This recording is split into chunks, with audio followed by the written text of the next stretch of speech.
You ultimately left the show prematurely. No, I got fired. I got fired. It wasn't that I got fired, it was the way it was done. What was going on in terms of, was there any, let me phrase it this way. We spoke to John Henton. Mm-hmm. He spoke about that there were certain things they were trying to have you guys do. Oh, yeah. Remember Living Single? How many of you are still feeling the nostalgia from that iconic show? If you're like us, you've probably been binging episodes non-stop. But here's the kicker. Watching it now with adult eyes, it's a whole new experience.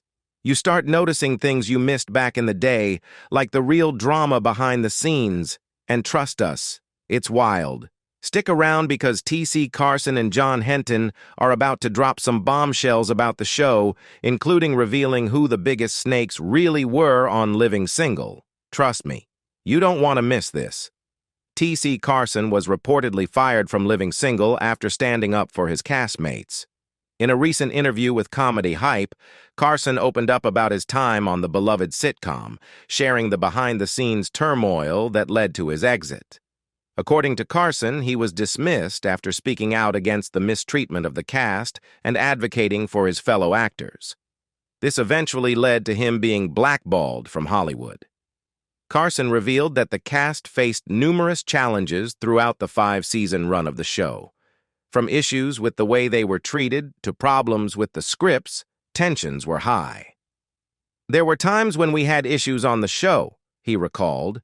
We would come to them as a cast, but I often took on the role of spokesperson. He also recalled a significant moment during the final season when the producers called him in for a meeting.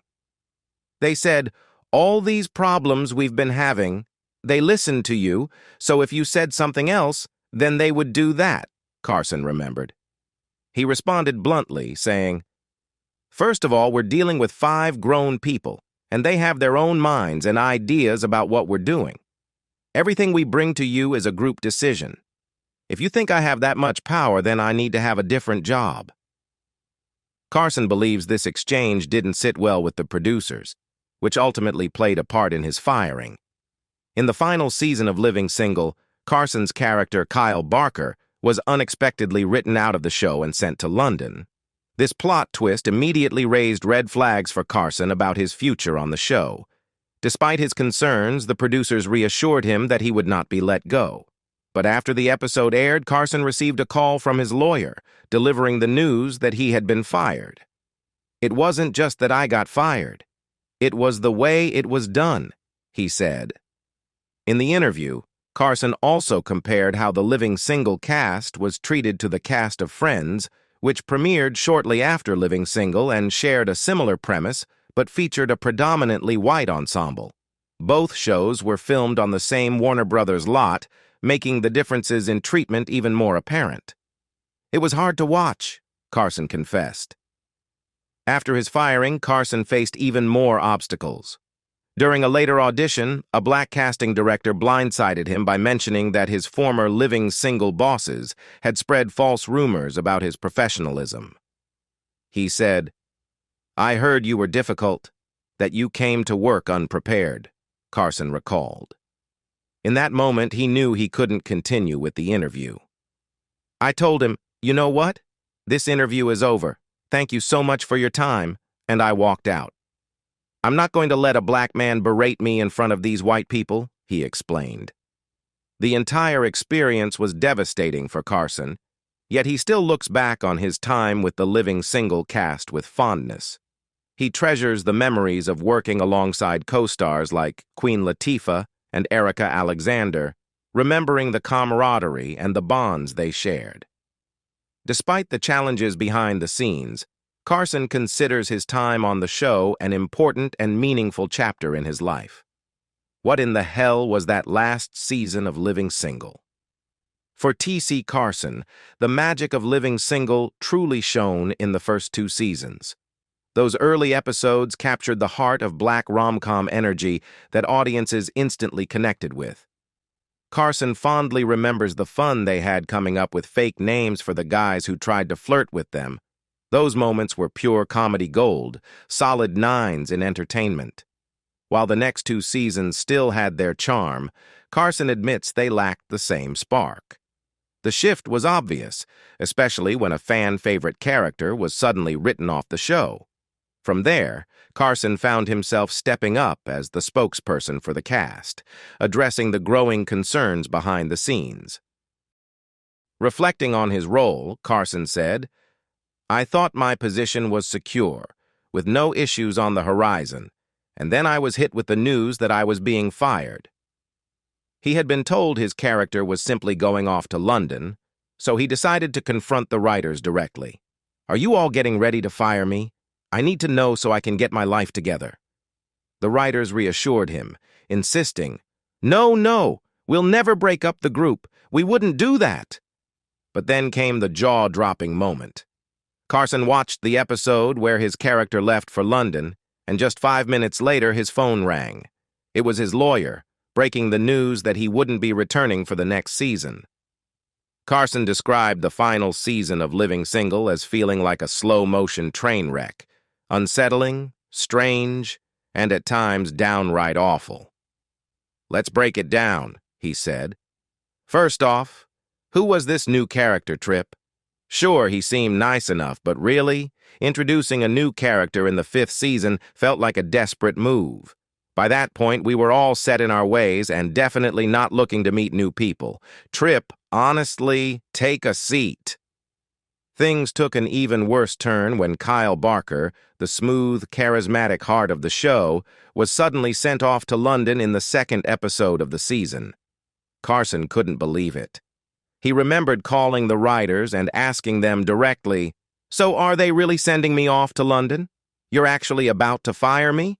They reassured him once again that they would never break up the group. "I wasn't tuning in for a singing competition. That wasn't the vibe of the show," Carson said. "Kyle was way too important to just disappear like that." To make matters worse, Carson heard rumors that Living Single was actually being used as a stepping stone for another big NBC sitcom, leaving him to wonder just how much behind-the-scenes maneuvering was going on. T.C. Carson also shared some intriguing behind-the-scenes stories about the show. He recalled that when Living Single first aired, Warren Littlefield, then president of NBC, was asked which show he would choose if he could pick any on TV. His response? Living Single. This sparked excitement among fans and made headlines. Not long after, Friends came onto the scene, a show Carson admitted was incredibly well done. "If you're going to do it, that's the way to do it," he said. However, the similarities between Living Single and Friends certainly raised some eyebrows, especially when it came to recycled storylines. Carson pointed out how Khadijah seemed to always end up dating yet another basketball player. "Who are you about to move in with this time?" he joked, shaking his head. He couldn't help but laugh as he remembered how Khadijah's disastrous relationship with Grant Hill had been such a mess back in Season 2. He also couldn't ignore some of the more outlandish plot lines, like the unforgettable episode where Sinclair dressed up as a man. "Why, just why?" he exclaimed, still baffled by the choice. But the moment that really got to him was the character of Kim, played by the legendary Kim Fields. "She doesn't care about Charles. She's using him. She always wants what I have. Like, seriously? Make a list," Carson joked, rolling his eyes. As the show neared its finale, Carson expressed his frustration with Kim's character arc. "Finally, she bags a rich guy and is so in love she can't even bother to say goodbye. We didn't deserve that kind of betrayal," he lamented, shaking his head in disbelief. Then there was the much-talked-about finale, which left many viewers scratching their heads. While it was exciting to see Kyle Barker return, the way they brought him back made no sense. He was suddenly a sperm donor for Maxine. "Oh, that's my profile. Sperm donor 432, my man in the can," Carson quipped, shocked by the decision. "This wasn't just a disappointing season.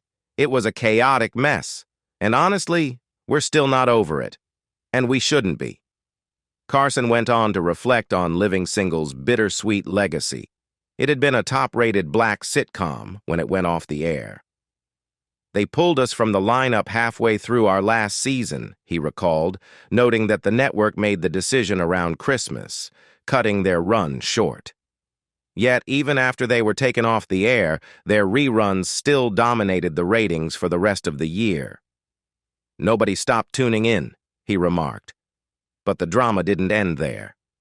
Carson teased, "Hold on, don't go anywhere just yet, because we've got some low-down, dirty, behind-the-scenes drama that'll have you clutching your pearls." He promised that the stories from behind the scenes were even more jaw-dropping than some of the show's wildest plot twists. Carson reflected on the sound stages where Living Single was filmed, recalling the experience with frustration. To know what soundstage you were on, they now mark off shows like A Different World, Living Single, and Friends. "I wanted to know where the living single women were," he said. "But we weren't there. We were stuck on the ghetto lot." He pointed out how all the major shows, especially those with predominantly white casts, got the prime lots. "We were on the ranch lot. We didn't even have air conditioning," he lamented. The cast's struggles extended beyond the lot itself. They even staged a walkout over the lack of craft services, which highlighted the ongoing issues they faced behind the scenes. Carson questioned if Warner Brothers had a bigger plan in mind when they borrowed elements of Living Single to create the smash hit Friends. Did Warner Brothers have a master plan? Well, depending on who you ask, it might seem that way, he mused. The behind-the-scenes tensions reached a boiling point when Friends was scheduled to air at the same time as Living Single. It was a sitcom showdown, pitting 6 black characters against 6 white characters, each group in their respective apartments, trying to outshine the other. John Henton and the rest of the Living Single cast were frustrated to see Friends air in their time slot. Henton was quick to emphasize the show's trailblazing role in television. "No. We were on first," he said firmly. "We did our first season, and then Friends came the following season." Initially, Living Single had earned its place on Thursday nights, but the network soon decided to move it to an 8:30 p.m. slot, directly competing with Friends. "It was like the original Friends versus Friends," Henton said, expressing the frustration of being overshadowed by a show that seemed to have copied their formula. When Living Single debuted on August 22, 1993, it made history with its all-black cast and quickly became a favorite, especially among young black viewers who saw their experiences reflected in its stories and humor. Throughout its 5-season run, Living Single tackled real, raw, and unfiltered issues that resonated deeply with its audience. The characters dealt with love, friendship, and career struggles, all while delivering sharp wit and humor that had viewers both laughing and reflecting. This show didn't just sit pretty in the TV guide, it dominated the ratings, Henton said, pointing out that Living Single consistently ranked in the top 5 among African-American viewers throughout its entire run. The rivalry with Friends wasn't just about ratings. It symbolized a broader fight for visibility and recognition in an industry that often sidelined black stories. The Living Single cast, with their undeniable talent and charm, set the standard for what true representation in sitcoms could and should look like. When Friends premiered on September 22, 1994, it quickly became a cultural phenomenon. With its all-white, star-studded cast, including Jennifer Aniston, Courtney Cox, and Matthew Perry, the show captured hearts across the globe. The witty dialogue and relatable storylines led it to become a massive hit, running for 10 seasons and 236 episodes. However, as Friends gained popularity, many viewers couldn't ignore the striking similarities between it and Living Single. A scene from Friends captures this parallel when a character jokes about the right amount of time to wait after a breakup before moving on. The humor is undeniably relatable, but for those who had watched Living Single, it was hard to overlook the resemblance. 6 friends navigating life in New York City, one black and the other white, with nearly identical settings and dynamics. For the cast of Living Single, the rise of Friends was a complicated matter. Was it imitation as the sincerest form of flattery, or was it a strategic move by Warner Brothers? John Henton wondered. The question lingered, reflecting the frustration many felt about their original work being overshadowed. "Get mad, because you're not getting any credit," he continued. "People talk about, oh, what a great show that was, but it was based on ours. We don't get that type of credit. It's kind of flattering, but at the same time, it's frustrating." Looking back at television history, Henton remembered how shows like the Flintstones openly acknowledged their influences. Back in the day, you had Jackie Gleason. That turned into the Flintstones. It was fun, but they acknowledged it. For us, we got no acknowledgement, he said. The lack of recognition was what frustrated him the most. The similarities between Living Single and Friends didn't end with the concept. From the shared storylines and ensemble casts to the identical New York City apartment settings, everything felt eerily similar. It was just too much, he said. 6 of us, 6 black folks in New York City versus 6 white folks in New York City, same apartment, same apartment. His words were a mix of pride and frustration. They'll say, oh, that was the most creative show in the world, but they don't give us that kind of love. For the cast of Living Single, Friends' success served as a stark reminder of the recognition they deserved but didn't get. It wasn't just about ratings, it was about the legacy of black storytelling and the credit that should have been theirs. The 90s kicked off with a sitcom showdown that was anything but fair.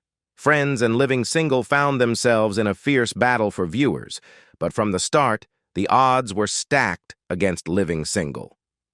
While Friends soared, NBC flooded the market with promotional material, plastering New York City with T-shirts, calendars, and more. On the other hand, Living Single was left largely unseen, with Fox offering little in terms of merchandising. The contrast was impossible to ignore. Friends enjoyed the benefits of filming on the big lot, with access to top-notch sets, premium amenities, and a massive promotional push. At the end of it, they were making $1 million an episode or something like that, Henton remarked. We didn't approach, at least I never approached, any of those numbers. The financial gap underscored the systemic inequalities in the television industry, especially when it came to shows with predominantly black casts. But the drama didn't end there. In a bold and calculated move, Fox shifted Living Single from its comfortable Sunday evening slot to a brutal Thursday night time slot, directly competing with Friends. It was a setup that forced viewers to choose between the two, catapulting Friends into the cultural stratosphere, while Living Single sadly came to a close after just 5 seasons. This decision didn't just divide the audience, it also contributed to a sharp decline in viewership for Living Single, a show that had once been a ratings powerhouse. But if you thought that was shocking, things took another turn. T.C. Carson, who played Kyle Barker, revealed that he was let go from the show after speaking out against Warner Brothers for sidelining Living Single in favor of Friends. In a candid interview, Carson didn't hold back, exposing the tensions behind the scenes. He had become the crew's unofficial spokesperson, always ready to step up and address the issues that were brewing on set. He'd be the one to say, "Okay, y'all, we need to talk," whenever they had to tackle some drama, one of his co-stars remembered. Living Single turns 30, T.C. Carson is still feeling the impact. As Living Single marks its 30th anniversary, a whole new generation of fans has discovered the show through streaming services like Hulu and syndication. Even though the cast has moved on to new projects, the love and admiration for the series continue to grow, with both longtime fans and newcomers showing their appreciation. T.C. Carson, who played the smooth and ambitious Kyle Barker, is grateful for the ongoing support, but has also gained new insights into life over the years. "I'm working on my mental stability," Carson shared in our interview, opening up about how the current political climate has affected his well-being. With so much uncertainty and unrest, he channels that energy into his passion for acting, using it as a way to unplug and recharge. It's been a challenging time, but I focus on what helps me stay grounded: my acting, music, and staying connected with people who truly understand me. With rising racial tensions manifested in attacks on the education system, the rewriting of history, and the ongoing fight for black rights, Carson sees Living Single and characters like Kyle Barker as even more important today. The show and the characters remind us that it's crucial to stay true to ourselves, no matter what's going on in the world. It's all about surrounding yourself with people who support and understand you, he explained. Living Single continues to stand as a powerful example of representation, showing us the strength of authenticity and the importance of community. As the show's legacy lives on, Carson's reflections remind us why Living Single is so much more than just a TV show. It's a lasting reminder of the power of representation and staying true to who we are. What I realize is that if they can keep you off-center, if they can keep you stressed and agitated, you end up spending money to escape those feelings, Carson explained, addressing the forces that continue to oppress communities of color. So the goal is to avoid that state of mind and recognize that a lot of good things are still happening. In many ways, life has mirrored art as Carson reflects on his time with Living Single. While we're all acutely aware of the challenges in the world around us, much like the 6 friends on the show, laughter and friendship provided a necessary form of escapism. The show didn't shy away from tough topics, yet always highlighted the strength of their bond as they faced each challenge together. Born and raised in Chicago, T.C. Carson played a key role in changing the way educated black men were portrayed on television. As Kyle Barker, a confident and ambitious Wall Street executive, he pursued his goals with determination, and most of the time, he achieved them. Kyle's character wasn't just another love interest or sidekick. He was sharp, successful, and unapologetically himself. For Carson, playing this role wasn't just about entertainment. It was about challenging the narratives being shaped by the writers and offering a more authentic portrayal of black life. I recognized early on what the show meant to my community, Carson reflects. I could see the impact it had on young brothers and young women. In today's world of social media and heightened social commentary, the legacy of Living Single is even more apparent. The show showcased characters who were breaking boundaries: Khadijah with her entrepreneurial spirit, Maxine as a successful lawyer, Sinclair chasing her acting dreams, and Regine unapologetically living her truth. For young black boys, Kyle and Overton offered a positive and rare example of black men succeeding, not just in their careers, but in their everyday lives as well. We hadn't seen that level of success or work ethic before, Carson notes, reflecting on the groundbreaking portrayals of black characters on the show. I felt a responsibility to make sure we didn't become buffoons or the punchline of jokes, he recalls, remembering how young black men would approach him to share how much the show meant to them. Carson's commitment to authentic storytelling ultimately led to his departure from the series, a moment he describes as being fired. However, he has no regrets about his advocacy for meaningful representation. I don't regret anything I was pushed to do on that show. All of the battles we fought were essential to the show's legacy. That's why Living Single is what it is today, he says with conviction. Throughout his 30-year career, Carson has never strayed far from his first passion: music. The multi-talented star has continued to perform and share his distinct voice, a talent fans saw glimpses of on Living Single. Now, he is fully re-immersed in this passion. There's no better feeling than being on stage with my band, the sound just right, and everyone vibing. It doesn't get any better than that, Carson says, reflecting on the joy music continues to bring him. Fans have embraced T.C. Carson's musical talents, whether through his live performances at venues like City Winery or his social media showcases. As he celebrates his role in the groundbreaking show Living Single, one thing remains clear. Carson is dedicated to advocating for representation, ensuring that voices like his are heard and seen. With the iconic show marking its 30th anniversary, it's gained a fresh following through streaming and syndication. Though the cast has moved on to new heights in their careers, the love from both new and longtime fans continues to flow in. T.C. Carson, who portrayed Kyle Barker, is grateful for it all, but he's also developed a deeper perspective on life as the years have passed. "I'm working to get a handle on my mental stability," Carson shared during our interview. Acknowledging how the current political climate has affected him, he channels that energy into his passion for acting, using it as a way to unplug and recharge. As racial tensions rise, manifesting in attacks on our education system, revisionist history, and a constant threat to Black lives, shows like Living Single and characters like Kyle Barker offer a powerful reminder. It's always okay to embrace our true selves and surround ourselves with those who understand that. What I realize is that if they can keep you off center, if they can keep you stressed and agitated, you end up spending money to escape those feelings," Carson explained, addressing the forces that continue to oppress the Black community. The goal is to avoid that state of mind and recognize that a lot of good things are still happening. In many ways, T.C. Carson's life today echoes the themes of the beloved show Living Single. While we are all aware of the challenges in the world around us, the show's 6 friends found comfort and strength in each other, using laughter and living life as a form of escape from society's treatment of people who looked like them.